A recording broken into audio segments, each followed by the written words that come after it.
technology era, there should be such a provision that when you are sick, you are allowed to attend parliamentary sessions virtually, or when you travel. An example is Honorable Kasune, who has a family out of Zambia, who the family lives in the US. When she travels, she's always allowed to attend parliamentary sessions virtually.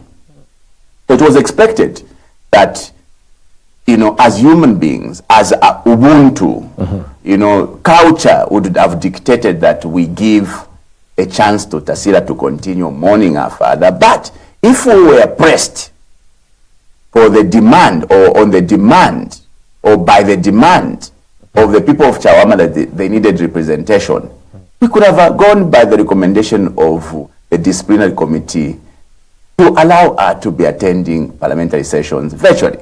So why do you think the Speaker overlooked that, suggestion to say, let her attend Parliament virtually? Why do you think she did that yourself? Because if 10 members of Parliament makes a recommendation that, considering all things, let us allow this person to have a leave extended and to sit virtually, why would one person decide to overrule the 10? Because I'm looking at the authority of this committee, like you've said, yes. Honorable. Yes. How powerful is this committee if one person can overrule their decision? Very clearly they are toothless. They have no power, and I don't even understand why matters have to be referred to that committee if the Speaker will continue to overrule such recommendations. And this is not the first time.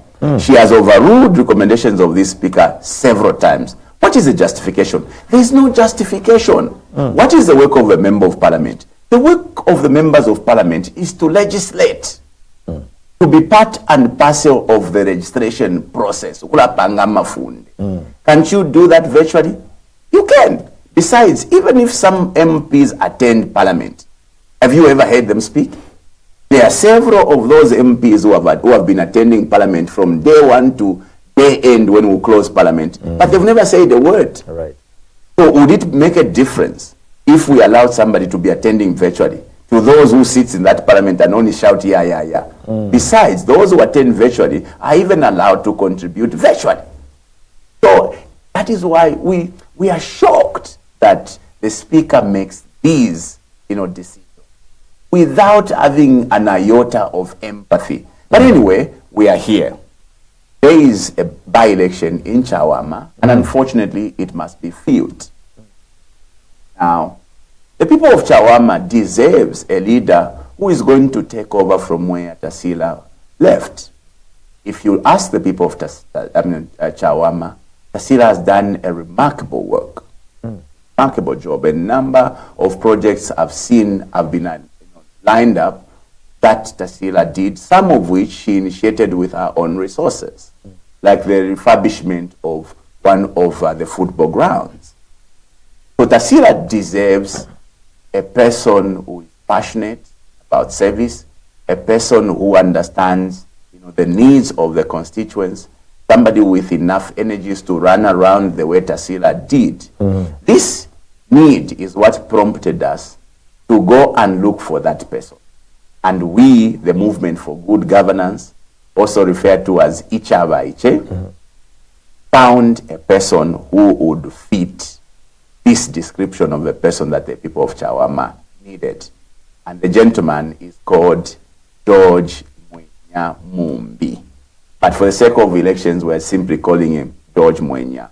A community leader, a church leader, is one of the conveners in one of the biggest churches in Chawama, Busokololo Church of the UCZ. He's grown up in Chawama.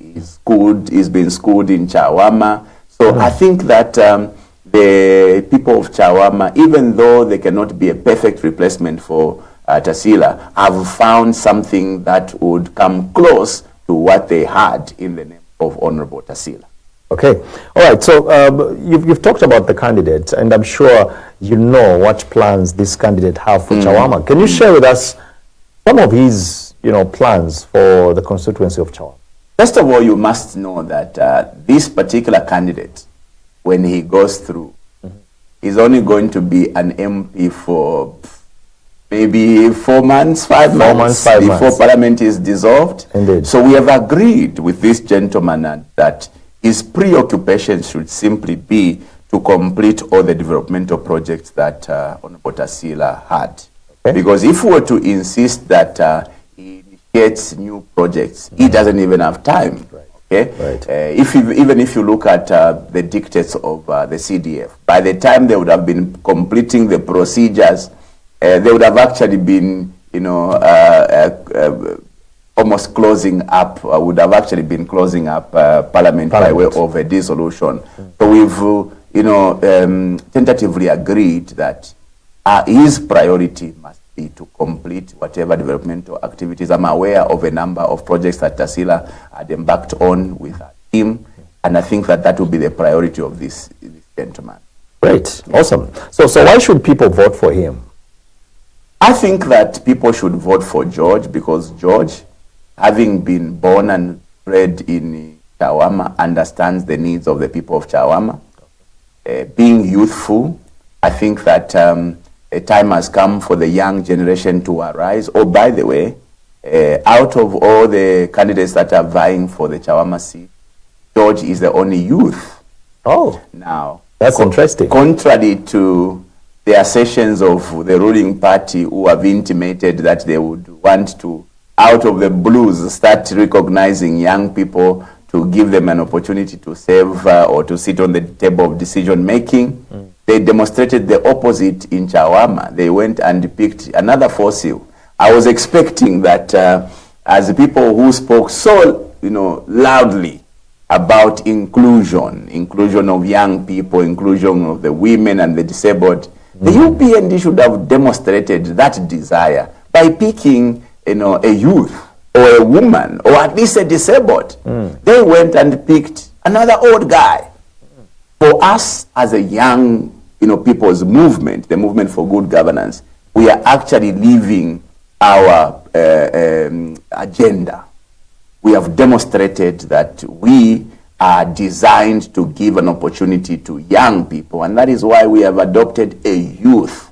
Not a youth in simply pronouncement, a youth in reality is only 33 years old. So we're very proud, and we feel that this gentleman, having lived in Chawama, having experienced Chawama, being a community leader, being a leader that goes into community through the church programs, understands the needs of the people of Chawama, and therefore is the best suited person to be able to carry on the mantle that Honorable Tasila has left for the people of Chawama. Great. All right. We can only wish George all the best in the by-election in Chawama. Obviously. Great. So you've just mentioned, Honorable, to say your party is giving so many chances to the young people, all the chances actually, to take up the leadership positions, especially in this beautiful country called Zambia. Now, just some few days ago, if not 2 days ago, the Honorable Minister, Jack Mwimbu, actually called you out to say, much as you are advocating for youths to take up leadership positions through Ichawaiche, you actually voted against Bill 7. What do you have to say on that? Bill 7 was not about the inclusion of young people, and, the women and the disabled. Far from it, they used the proportional representation simply as a deceptive catch. It was a carrot that they dangled to the young people to get their support. This is a carrot they used to dangle to the women and the disabled to entice them into supporting the agenda of Bill 7. Indeed, if we were to be very realistic, the members will tell you that Ichikwanka Pachimwena Mapalani. What that literally means, that he who pronounces, good for you in future must be able to demonstrate in little ways that they will be able to do much bigger things if time and chance allows. The UPND who are pronouncing recognition of young people and the marginalized in general, the women and the disabled, should have at least demonstrated in the past that they really do consider these marginalized groups. In the past? In the past. Let's go back to the adoption process of 2021. How many young people did the UPND adopt? I think you can take stock of all those who went to parliament, how many. Because you see, the argument as to competition, some constituencies in Southern Province are almost uncontested because of the popularity of the UPND in the Southern Province. Places like Wengwa, where the president comes from, you can actually put anybody and they will go through. Why not put a disabled in such a constituency? Why not put a youth in such a constituency? So there are so many strong constituencies or strongholds of the UPND where the UPND could have taken advantage to recognize this marginalized grouping of people. They failed. When the president was given constitutional authority or power to nominate 8 people, how many youth did the president nominate? How many disabled did the president nominate? 0. I thought that that was an opportunity for the president to demonstrate that he also values the women, or rather the youth, and the disabled. When the president was constituting his a cabinet, how many youth? None. When the president was making appointments of permanent secretaries, district commissioners, people to go into the foreign service, how many did he appoint?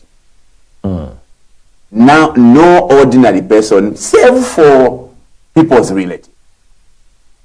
And I have stood to challenge people that I know of so many UPND relatives who have gone into foreign service. I found some of them in the embassies during some of these tours we make as parliamentarians.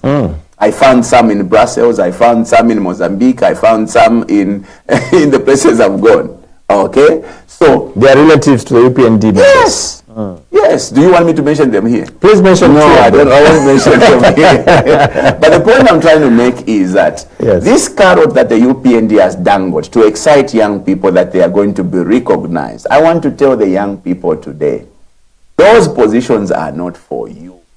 They are for their own relatives and the people who sings loudest for them. That is all. We should never continue, we should not continue being deceived as a Zambian people over such pronouncements. So, the assertions of Jack Mwimbu that I should have been the first one to support Bill 7 because it speaks of inclusion, I don't get entertained by such deception myself.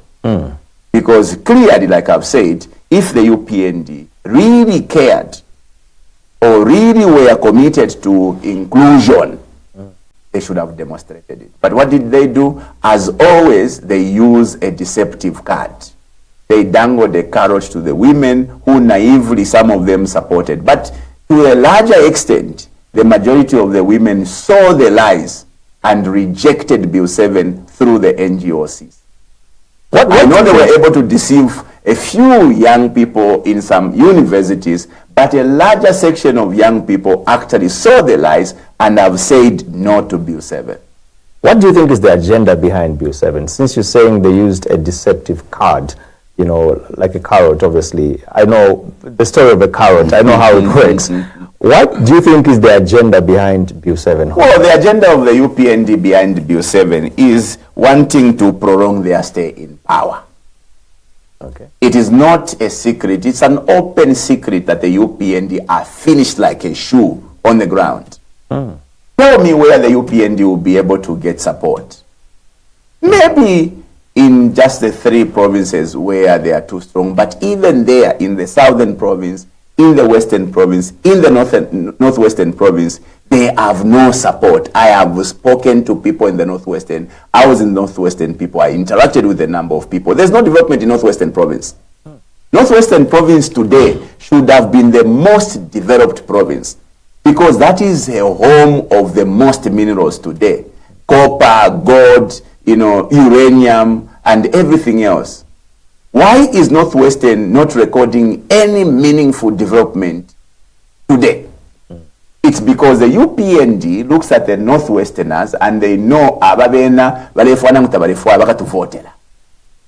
Okay, that is why, yeah, you know where you take people for a ride, you know where you continue to deceive people, okay, you know, the Northwesterners, you know, have been taken for a ride by the UPND, and the sad part is that the Northwesterners have not realized that we are being taken for a ride.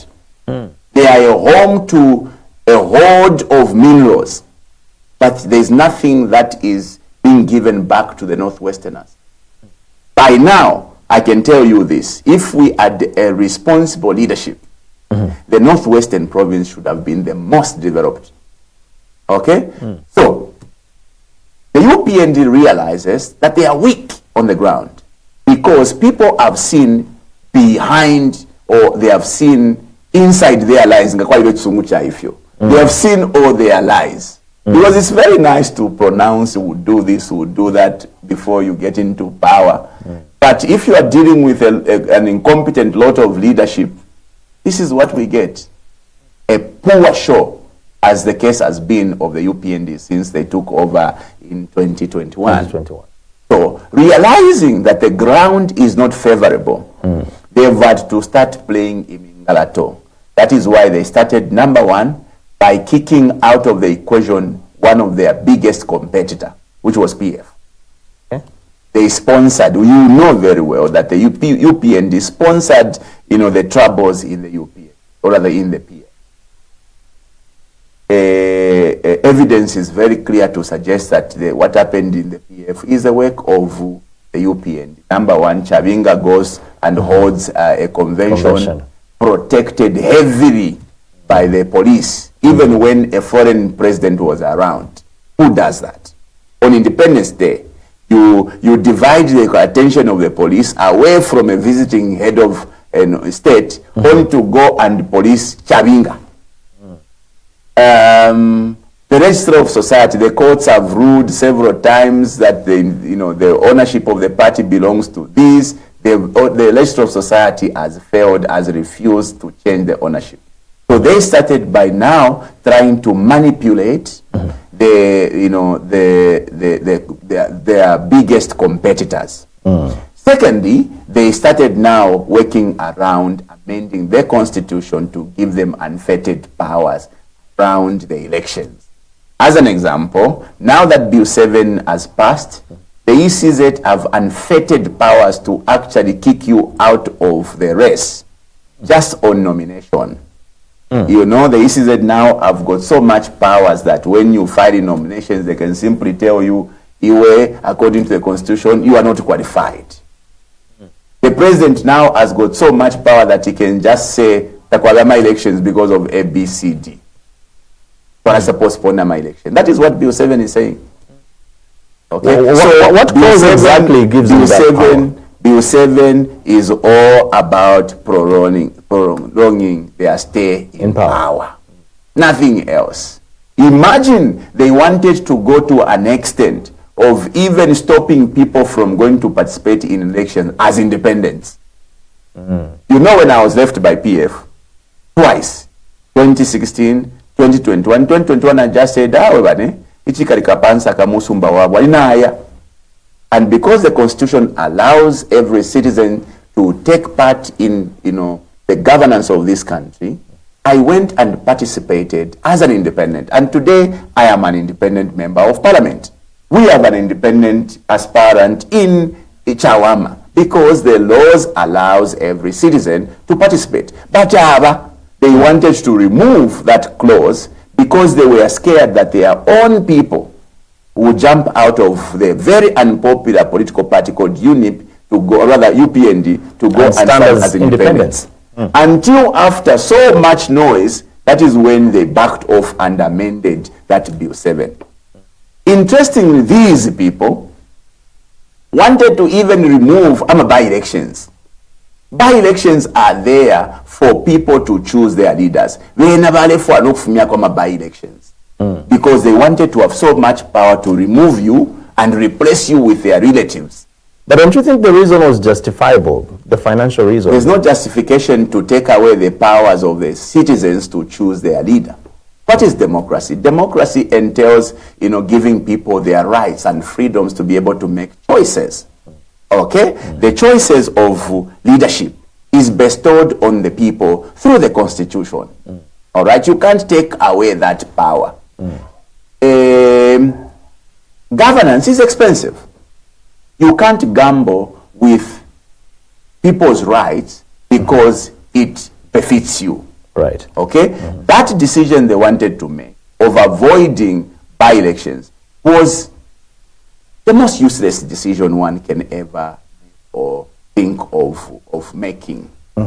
As usual, people cried foul and they backed off and they made an amendment. Because that would have been fatal for a democracy.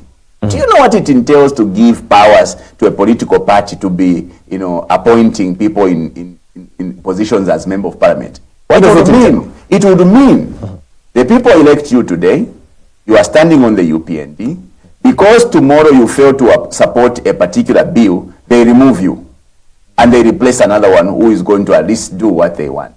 It means if you fail to cough when they say cough or jump when they tell you to jump, they will remove you and replace another one. The reason why it is not easy for political parties today to expel members is because when you expel a member of parliament, the seat will be subjected to a by-election, which is a gamble. Very few political parties today are prepared to gamble their political seat. But with that suggestion, we're going to have a situation where they can remove you and replace you very easily. But I'm glad that there was so much pressure they had to reverse that. Imagine they come to the people, excite the people with delimitation. We are going to create so many constituents, so you must support this because then you are going to have development. We cannot continue to be a gullible people as Zambians that we must be deceived this easy. Delimitation is not what brings development to constituencies. It is the political will of the people in government that brings development to the people. So delimitation is not necessary, is it? What is delimitation? Delimitation, by the way, contrary to the lies of the UPND, does not mean you create new constituencies. That is not what delimitation means. Delimitation simply means you realign the boundary, the electoral boundaries. You realign them or you rename them, whichever suits the agenda. In this case, I'll give an example of Quito, which has got 5 constituencies. If you feel that the 5 constituencies are not evenly distributed, you can realign the boundaries without changing or creating a new constituency. It is called delimitation. Because there is a constitutional provision that requires that after 10 years, you must do a delimitation. Now, these people have interestingly been suggesting that the Constitution says you must create new constituencies after 10 years. That is not what the Constitution says. At least me, who did a diploma in law, can actually tell you that what the law says under delimitation is after 10 years, you can realign, rename, if you so wish, constituencies. And not it does not mean create new constituencies. It is not by creating new constituencies that then you will have more CDF. Besides, CDF was at 1.6 million under PF, right? Right. Where are we now? We're at 40 million. Did we create a new constituency to increase the CDF? No. No. So why would anybody now want to suggest that to increase more money in the communities, we must delimitate? You can still add more money beyond the 40 million that they will be receiving next year by simply going to appropriate under the budget. All right. It does not mean you have to create new constituencies. All right, Honorable, let me remind the viewers that they can come through. In case you want to be part of the program, feel free to call. The line is open right now. The number is showing on the screen, and you can use that number to contribute on the program. Remember, let's stick to the point, and the point that we are looking at this time around is Bill 7. Voting by MPs, was it betrayal, or maybe they were just, demonstrating their democratic rights? Now, some MPs actually voted for Bill 7. You voted against it. Why? In fact, I did not vote. You didn't vote? I didn't vote. Why didn't you vote? Look, Bill 7 is an illegality. Okay.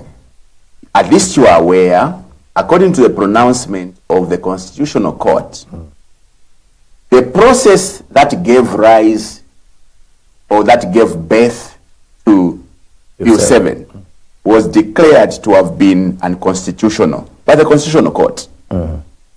There's this argument which even Baneri Muti wanted to put up with me, even suggesting, yo, when you are a lawyer, you can't interpret the law. You don't have to be a lawyer to interpret the law. Okay? You just need to know the law, and you can know the law by studying. Are you aware that 99% of the things you know today, you didn't get them from school? Did you get the idea of dressing up? Did you learn how to dress up from school? No. Did anybody teach you how to eat from school? No. 99% of things we know, we only picked them on our journey through life. To suggest by Vanedi that we can only comment on legal matters or interpret the law when we are lawyers is completely false. And Vanedi should not do that. You can study the law and not end up being a lawyer. And you can still be able to interpret. What is so difficult about interpretation? Even when you take a matter to court for interpretation, there are simple basic rules of interpretation. One of it is mischief law or literal interpretation. Those are basic things that we learn even when we also were studying, a diploma in law. So, but the issue, my dear brother, is we cannot continue to be deceived in this. Okay? The point we were trying to remind me what again we were trying to argue around. Why didn't you vote for the bill? Bill 7 is an illegality, right? As pronounced by the courts. The court said the process you followed as by UPND was not founded on the law. What does that mean? It is not legal.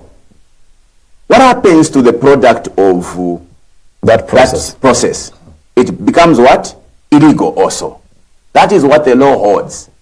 Lord Denning held many years ago that anything built on nothing is nothing or gives way to nothing. Okay? It becomes a nullity when you create something out of an illegal process. So from the word go, Bill 7 has been void, has been a nullity, it has been an illegality. So if it has been an illegality, why is it that other MPs voted for it? So now, is it because they support illegalities? Now, so when the Constitutional Court pronounced Bill 7 to be an illegality, what happened to the UPN? What did they do? They went to Parliament and deferred the bill, right?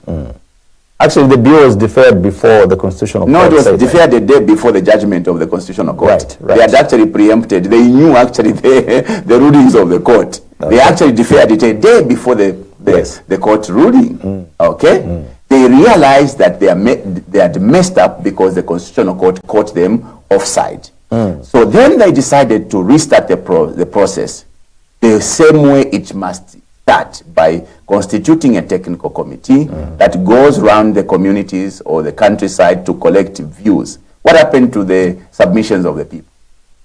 The technical committee took those submissions, prepared a report to the president. The president, according to law, must have now taken those submissions to the Ministry of Justice to now coin up a bill, which should have now been published in the Government Gazette for at least 30 days. The problem that the UPND found themselves with is that, according to the rules of Parliament, when you withdraw a bill, you cannot reintroduce another bill with a similar agenda or with the same agenda. So that's what they're trying to avoid? Exactly. Okay. The bill they deferred out of Parliament should have been withdrawn. Why they didn't withdraw that bill is because they knew in the life of this Parliament that we were sitting, they could never have introduced another bill with a similar or the same agenda.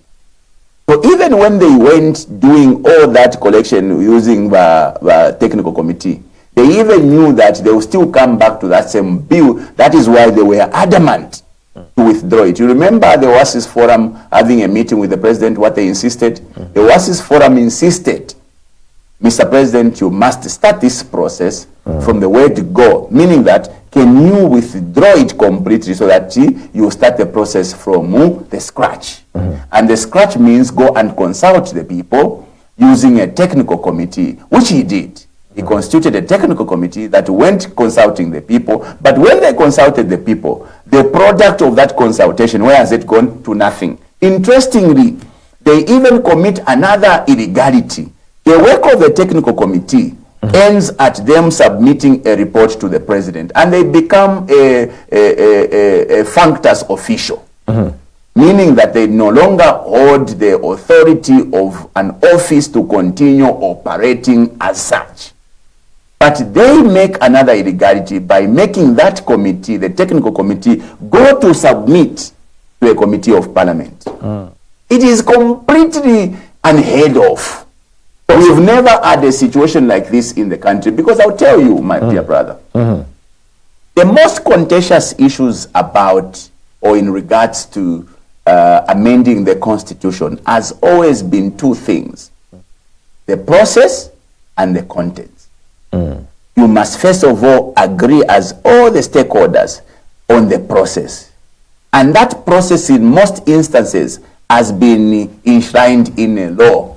Okay. Like the last time we tried to amend the law using Bill 10. All right, just hold your thought, Honorable. Let's see if we can talk to someone who continue from there. Hello? Okay. Hello, good evening.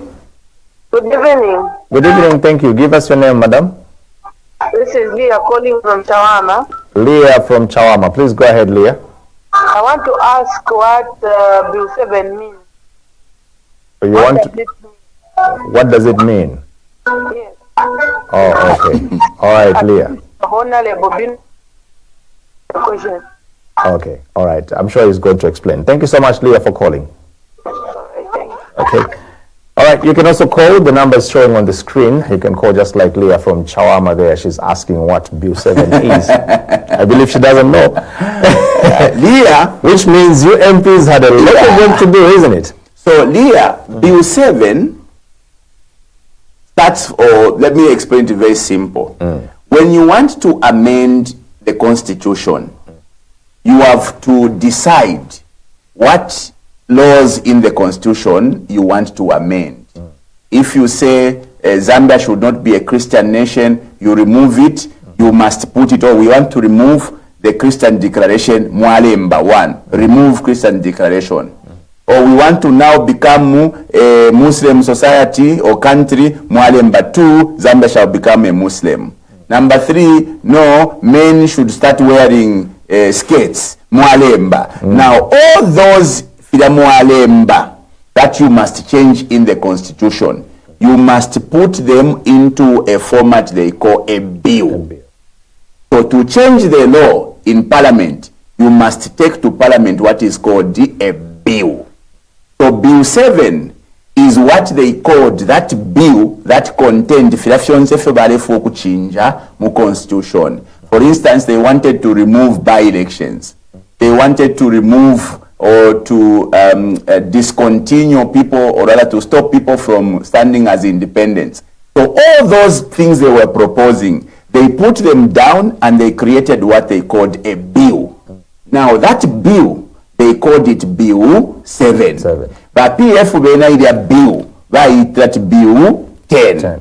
That is what it means. So Bill 7 is a compilation, a list of all the clauses in the constitution, the current constitution, that the UPND wanted to change. Remember, all they wanted to do by UPND was to amend the constitution by removing or adding a few things in the constitution. Now, all those things they were proposing to add or remove, they needed to produce a list. That list is called a bill. Now, this bill is what they call the Bill 7. Others would call it other names, whether Bill 20. If we to Bill 100. All right, I hope Hopefully you got the point correctly there. We're still picking up calls. You can come through and be part of the program. Honorable Binwell Mpundu Nkana MP is with me tonight on the program. And we are still talking about Bill 7. So I asked you a question, Honorable. You said this process was illegal. And the bill itself is illegal. But, you know, the MPs, the honorables, the most respectable people that represent the people in different constituencies, voted for this. Do you say they voted for an illegality and they were supporting illegality? Yes. You know what power does? Power blinds. In fact, they say power corrupts absolutely. When it is convenient, when you have power, you can actually commit illegalities. You can walk away with the crimes. Some of the people we are seeing being arrested today are people that committed crimes in the last government. But because the law protected them, they were superhuman beings. Nobody could touch them. Today, there are UPND people who are committing crimes, and they are going scot-free because the law is on their side. Okay? The same way is today the UPND enjoy power, that they can abrogate the law, they can rape the constitution, you know, they can mutilate the constitution, and still they'll be okay. It happened in the PF times, during our times, when the court had ruled, or rather it was argued that ministers should not occupy office after the dissolution of parliament. Some lawyers within PF interpreted otherwise and allowed the ministers to continue in office. It was okay then because the PF had the power. But until the court ruled that this was unlawful, what happened to the ministers? They were made to pay. All the monies they received or they got paid while they sat in those offices during that period. So today, it may look like by UPND they are okay, they are right. The next time the courts will be impartial and they will rule that whatever happened at Bill 7 was actually unlawful. What do you think will happen? It will mean all the constituencies that will be created, the 70, will become illegal. All the people who will be elected or will go to parliament through this process will all become illegal. And what happens to the monies they could have paid? They have to pay back. They have to pay back. But what happens to the people that could have been part of this process? They would have committed what? A crime. Don't you think they need to be punished? They will be punished. That is why for me, I was very clear on that day on Monday. I am going to debate because I want to remind you by UPN that we are about to commit a crime. Okay. We are about to engage in illegality. But when I'm done debating, I'm going to walk out Nje Kunganda because I don't want to be part of an illegality. That is what I did. All right. Let's pick up more calls, Honorable. Hello. Good evening. Hello. Hello. Hello. Good evening. You're live on Millennium TV. Hello. Good evening. Thank you. Your name and where you're calling us from? Well, we can give you that privilege. Please go ahead. Good evening, Makalamba. So I just want to ask you, what do you think about this? Because when you are debating or when you pass that bill, you never considered the views from the technical committee. So in the next place, what was the purpose of it? Answer my question. All right. Thank you so much for calling. We appreciate. Before you answer that question, Honorable, you just mentioned that the MPs that voted for the bill participated in an illegality. Why do you think they did that? No, sometimes it's because of lack of understanding. The same way the ministers under the PF were misled by lawyers that it was constitutionally okay for them to continue sitting in their offices, is the same way these MPs have been misled by the UPND lawyers who have argued. Interestingly, they've argued even against great constitutional minds We have a constitutional lawyer who is based in South Africa who has made serious submissions around the illegality of Bill 7. They still ignored this submission, to the select committee. They still ignored his submission to the government, the Republic of the UPND government. So the UPND lawyers have found all the justification to suggest that this is okay. The Speaker has found all the justification to proceed with the illegalities. They enjoy power. There will be a time when neutrality will kick in and the judiciary will kick in and interpret the law correctly, and all those who could have been misled will now be on their own. Are you able to answer the question? Yes. By Anonymous? The Anonymous says, why did we even constitute the technical committee if their submissions were not necessary? Let me tell you by Anonymous. Amending the constitution all these years from Hakainde starts with the composition of legal minds, at least minds that understand constitutional issues. Okay? And there have been different names of these committees. And they are not all, the committees may not be completely just lawyers. It may even comprise people from different sectors so that the coverage is wide. But there is always a committee. The committee's responsibility, according to the terms of reference that are always given, is to go and interact with the citizens, because to amend the law, the proposals of what must be amended must come from where? From the people. All those submissions from the people are put together, and that is where the process starts. When the technical committee puts together the submissions of the people, those submissions are coined up into a report. This report is handed over to the president, Nenchito Yaba Committee Nishi Yapwa. The president then goes to cabinet, presents that report to the cabinet, and the cabinet is supposed to now task the Ministry of Justice, which has drafters, who now should draft together those submissions into a bill.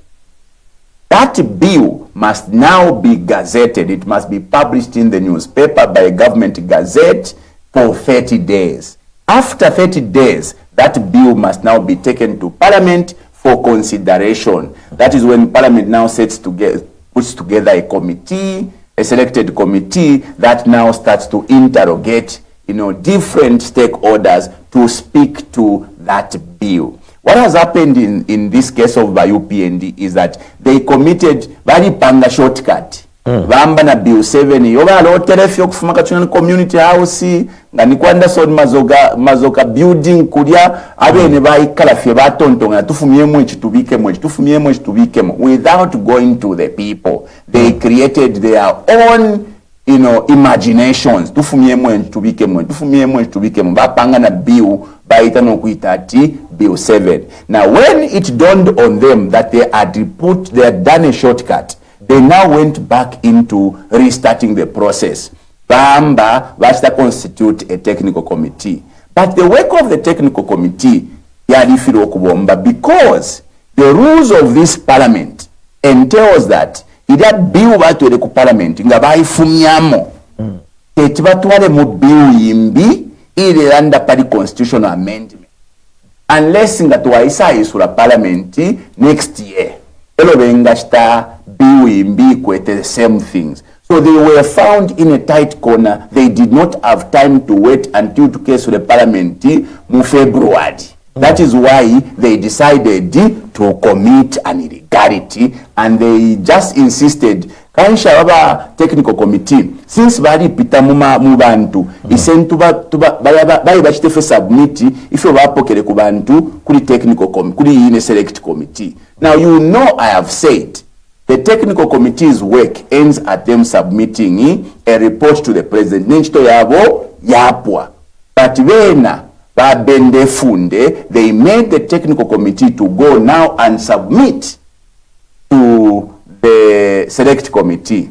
So yes, some of the work of the technical committee na isanga ilimudi bill 7 As an example, the technical committee proposed that they create 70 new constituencies because Bill 7 had proposed 55 new constituencies. But technical committee, when they met they appeared before the select committee. They are the ones who proposed that they increase the constituencies to 70. So filefa bapangile technical committee babula mutumu bayatola ku select committee, which is again illegal or irregular.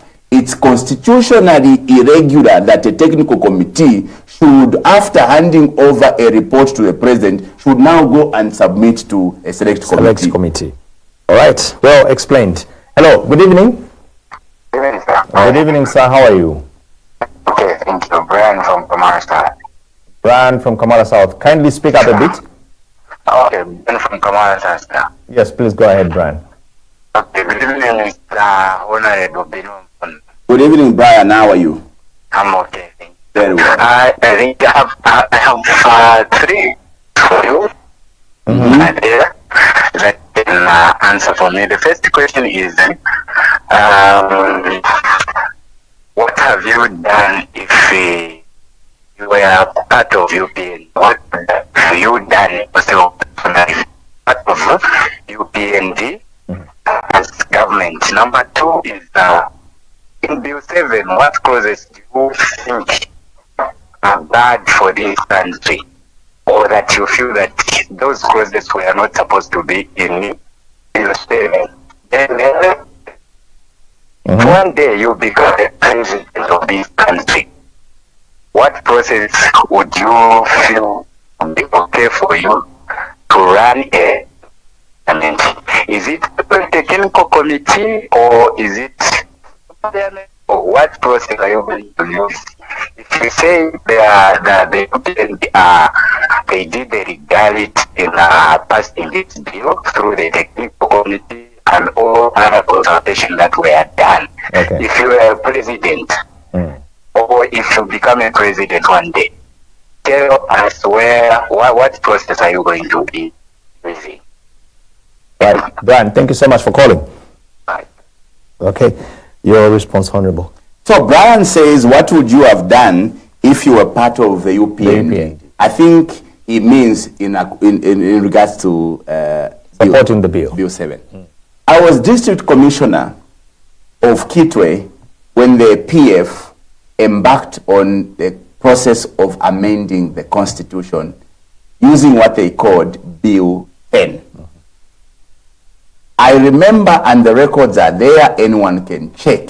I was sitting in the office and I argued and refused some of the provisions that Bill 7, or rather Bill 10, contained.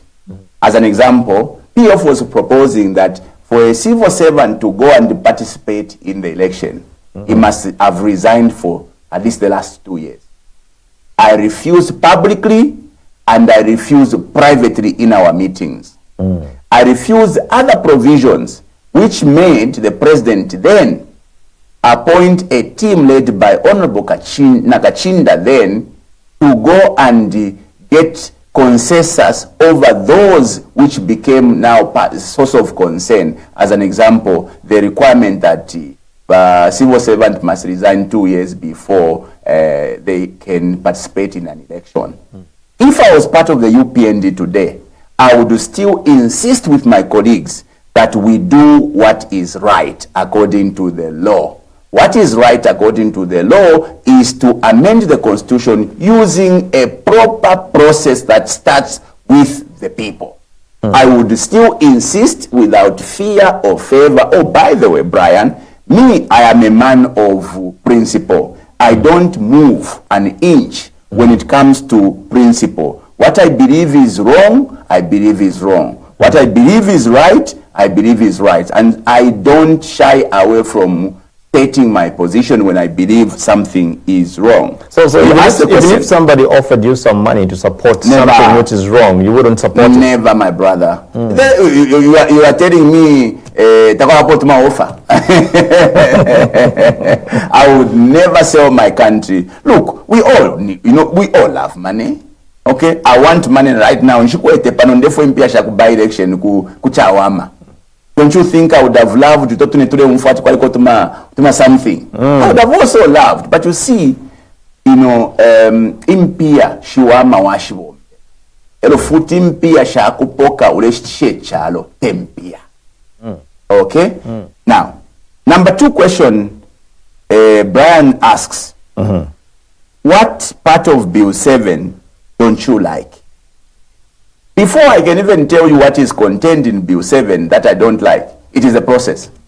I don't like the illegality that you have committed. So before we even go to before the process. we can even go, that is why even if you when you heard me debate in Parliament, I was just sticking to the process. Before we can even go to the contents, the process is illegal. Why should we even be discussing the contents when it is illegal? Of course, there are clauses, now that it is law, there are clauses I don't suggest or I don't agree with. And as an example, in the last couple of days, the Minister Bamuchima of Health has been fighting with the doctors, junior doctors, who have been volunteering. Do you know that we have got over 1,000 doctors who are volunteering across all the hospitals across the country? Do you know that we've got nurses? We've got clinical officers who have been volunteering for years, who have not been employed or have not been recognized in any way by government. Instead of looking for money to employ lifesavers, doctors, nurses, and the clinical officers and the like, we find it convenient to look for money to employ 113 MPs. Imwe, do you know, Brian, how much it costs to keep Binwell Mpundu? When the people of Nkana employed me, government had to make sure that I've got Chimoto Kechikalamba, I've got a good office, Naba Bonfimo, Kuno Kulusaka Panteko Njikala, I have to have a room, nice, Kulangwashisha, Ukulanjipikira, all those things.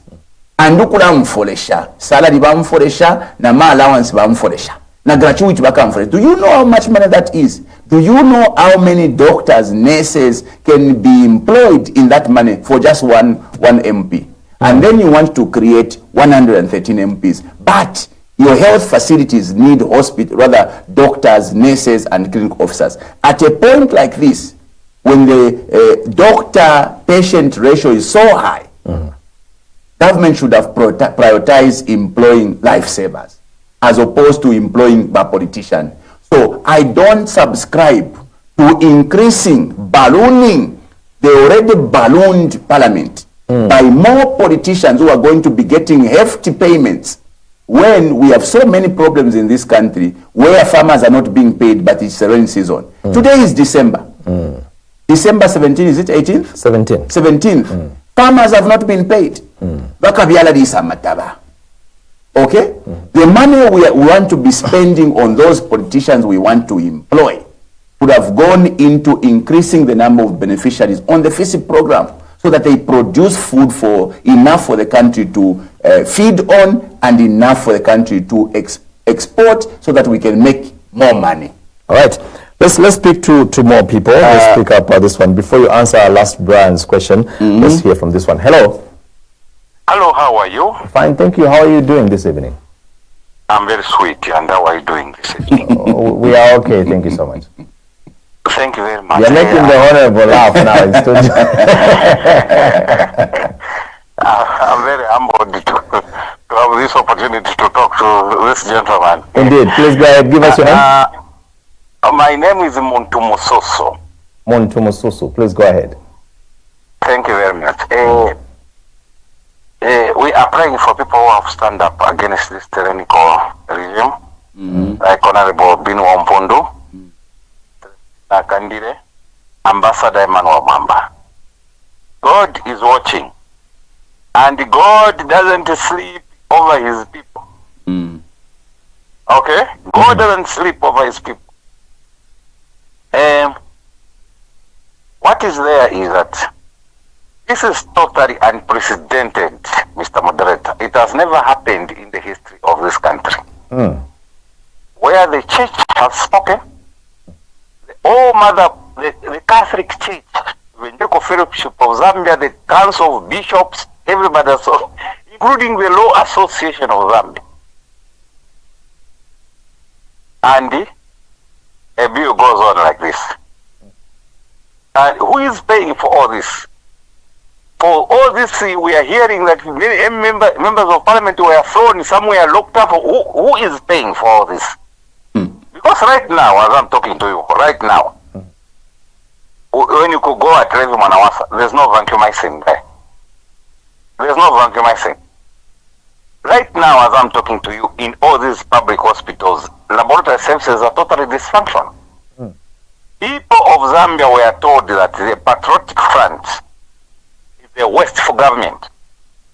They buy a pen at 2 kwacha, they go and sell it at 30 kwacha. Today, we are hearing that MPs are being given 3 million. And the farmers are languishing all over. We are hearing the most obnoxious kind of reports that, first in the Tigulisa milisi Malawi. That's when we are going to pay. Have you ever heard such kind of an expression from any government? That we are going to pay you farmers first when we sell the maize in Malawi. So, ladies and gentlemen, we are at a watershed moment. And this is totally unprecedented, and we are thankful to people who stood like Binwell, Mpundu, and those people who heard what the people are saying. These issues that you are forcing, what are you trying to achieve at the end of the day? I don't know. Don't you have a sense of shame that you are standing up to sign something that everybody has rejected? Everybody has rejected, literally forcing this thing in the, on the Zambian people. So what we are saying is that we must always stand up for what is right, no matter what the cost is. And we are very thankful for people who have stood up to this bankrupt, tyrannical, cheating government that has brought hunger. Unga lelo, shaking unga 316 unga. Somebody has got money to go and procure. And you see, we are hearing all sorts of things that the mines, the people who are sponsoring, so that they can rape our minerals and everything. Ladies and gentlemen, in this country we are in a mess. This is a terrible mess, my friend, and this distraction. Thank you so much for calling. More than 100 years to correct. Muntu Mususi. All right. Honorable, there's one question that Brian asked before you comment on So Brian Muntu says, Mususi. other than the technical committee, what other means or ways would you use if you were president? Indeed. First of all, let me state here on national television that the Constitution still has areas that needs to be refined.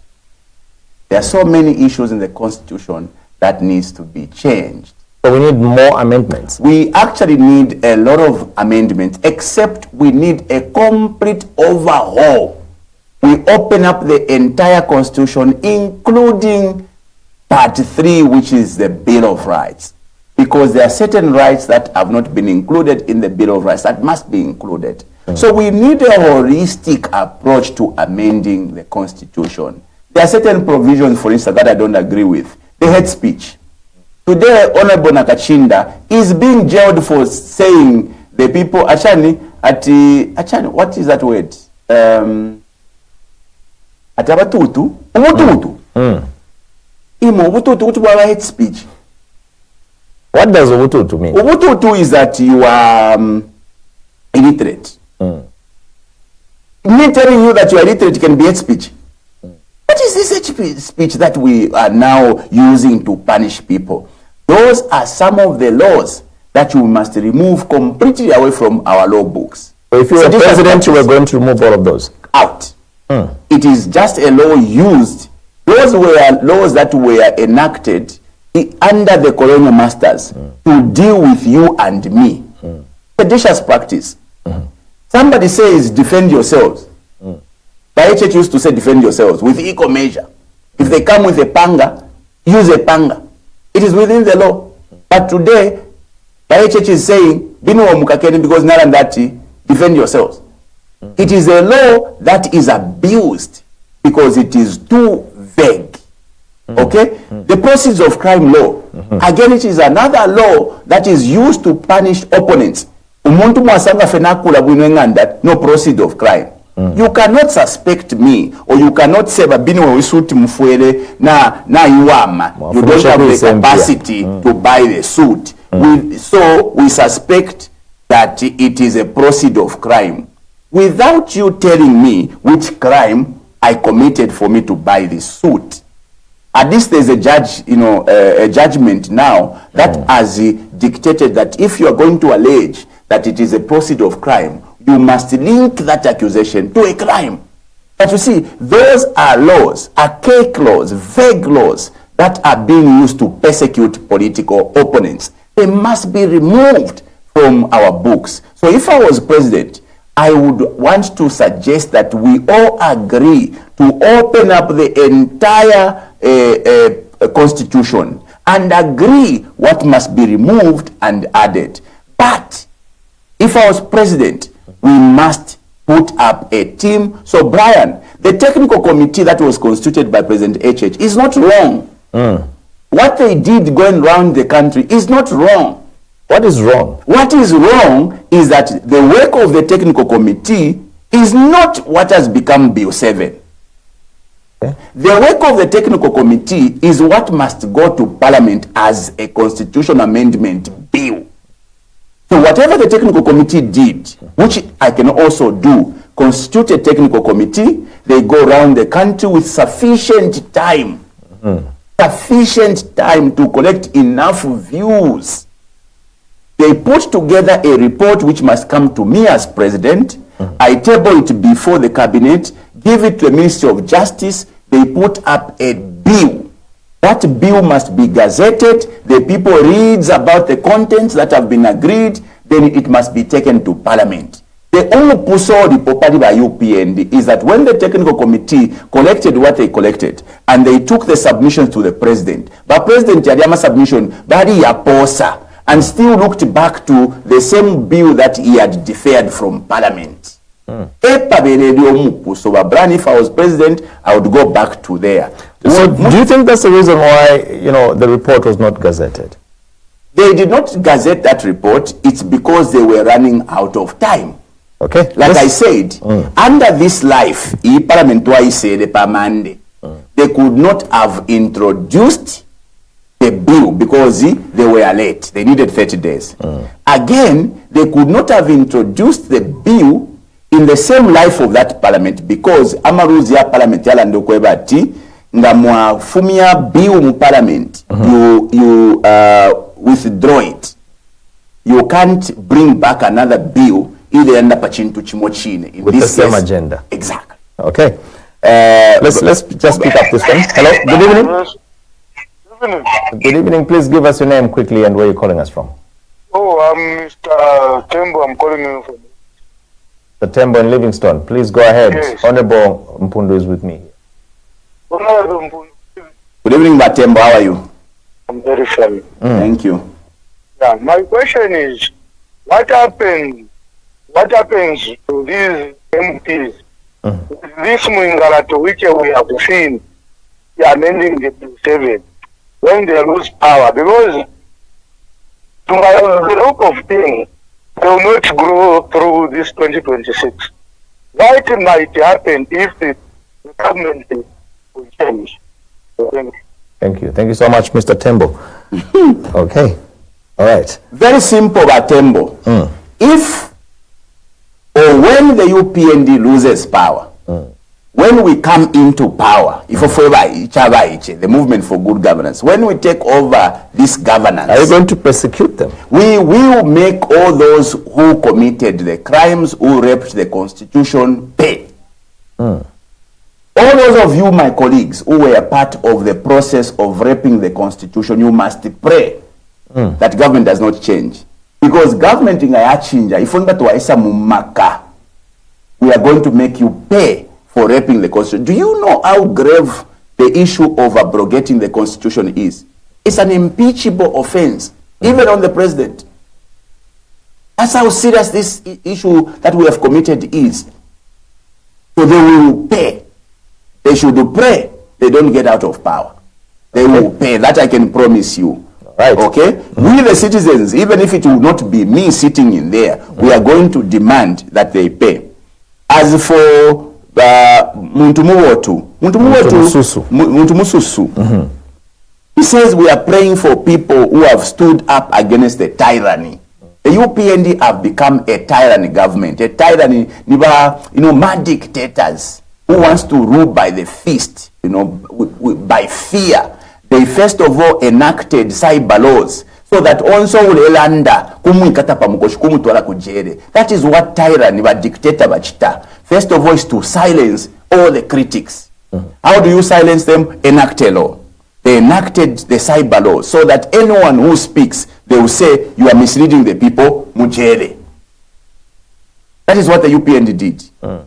Those are signs of a tyranny. So Muntu Mususu is saying we pray for people who are standing up against this. And he cited Mukandila. But let me cite Munia Zulu. Munia is a true hero of this country. Because despite being jailed, Mulufiengo, kumutwala kuchifungo, Mulufiengo, the people of Zambia must know, Munia Zulu has been serving a sentence. Iyalufiengo.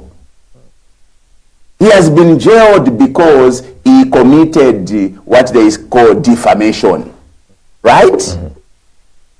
Where did he commit the defamation? He made a statement at a building in Parliament, the media center. The parliamentarians are protected by a law against anything they say, provided they make that statement within the precinct of Parliament. The precinct of Parliament includes the main building of Parliament, per floor, and outside the floor, within the building, and outside the premises, including motel. That is what the precinct of Parliament is. Munia Zulu makes a statement alleging that Bamusokotwani Badiriamo Muridio College where, yes, that was defamation because it didn't prove that. But where did he make the statement? He made the statement in an area where he is protected or where he has immunities. But Munia Lerona Mukaka is serving a sentence. But this same criminal called Munia Bafienga is getting out of jail to come and defend the Constitution. He takes this Constitution process to court. The court even pronounces that this process is illegal. Munia Zulu, a convict. What are we doing, you and me, who are free? Just allowing this dictatorship to continue, allowing these illegalities to continue. A true hero. We must pray for Munia Zulu. And we must celebrate people like Munia Zulu who are standing up for this country even when it is not convenient for them. Okay. Okay? He says, why do we want to be doing all these things? Paying people. I don't know whether they were paid. I don't want to be caught offside. When the farmers have not been paid. I have said already. How can we be reckless as a people to insist that unless tukasitisha matabaku Malawi, farmer. Meanwhile, the same government, Minister of Finance, is boasting that we have reserves. $5.3 billion reserve. Are you telling me, my dear brother? Namwebale umfuako. Unshe. Kuti umuntu afwane nsala apona. Afolushile. But nishina kwa tempia. Mutumba. Majumfa kwetu. Have you ever heard that somebody dies, collapses because of insala? But na kwa tempia Mutumba. It's the case of Zambia today. Your minister is announcing, boasting that they've got $5.3 billion in reserves, but your farmers have not been paid. You want to go and borrow 5 million kwacha. So you're chimochina no fun insala. What does it mean? We've been sleeping in darkness for over 2 years, load shedding, but not what a $5.3 billion account. Because I am right mule kwata kwaya. Ni election. Iba mwini. Don't even be deceived. That today you are having power, at they've resolved the problem of power. When I asked the vice president, did you hear what she said? No, we now have power because imobana lumango mufumishe kuisa menshi imfula irokele kwi elefo batu bepa kwa tulitupuba. Imagine. Honorable, as we are ending the program, what could be your concluding remarks as we end the program, Honorable? Lesa ali de kokupangefia. This is the last Zambia on the agenda of God to create. He created only one Zambia. There will never be a Zambia. This Zambia must be protected, must be harnessed. We must secure it. To protect a country, you must have proper laws that people abide by. We should therefore not allow people to rape or mutilate our laws, because without laws, a country cannot be governed. Again, you cannot enact laws that favors this group and goes against the next group. Time has come for the Zambian people to realize that we are headed for a disaster. We are about to create monsters who are going to have unfettered powers to be able to control all the three arms of government. The system of governance, by executive, by judiciary, by legislature, is that by executive misbehave. There is by judiciary to hold them accountable, or by executive, or rather by legislature to put them in check. When you give powers to the executive to control all the three arms of government, this is exactly what we have done under Bill 7. It is a responsibility and a duty of all the Zambian people to stand firm and guard jealously the future of this country through ensuring that the laws are not mutilated, as we have allowed these or our constitution to be mutilated using Bill 7. But I want to tell the Zambian people today, this night, don't lose hope. Okay. Don't lose hope. Decided to pela makana mano ayakuiteka. Eronga tuwasango kwe bature tuteka is taking us for a ride. There's 2026 that is coming. Don't even be told mibe poko batatokata my elections. Mulefwa na mutamulefwa ya my elections yena tukakwata mu 2026. Elonga kuba fumyapo ba UPND, we are going to unite if it means uniting, and we are going to remove them. Because to allow anybody to abrogate the law or to rape our constitution, last. Kuti mwatuladike nsala. Mare tukabuka. Tukayaswa mango. Kuti mwatulo Paula using amakadas, watu chita abduct and all this, mwatula sama naifi. For as long as tatufuire, mare tukabano umweo. Patuku ikata kuti constitution, tekwesha. Red danger. You have crossed the line. By UPND, you must hear this. You have crossed this line, and you will deal with us next year in 2026. All right. Honorable Mpundu, thank you so much for your time. God bless you, my brother. God bless you too. Thank you very much. And God bless Zambia. Thank you so much to everyone else that was watching the program, and to all the calls that we're calling, the people that we're calling in. Thank you so much. We appreciate your calls. This has been Millennium Tonight. Honorable Binwell Mpundu Nkana MP was featuring on the program. My name is Ruben Monza. Have a good evening and bye for now.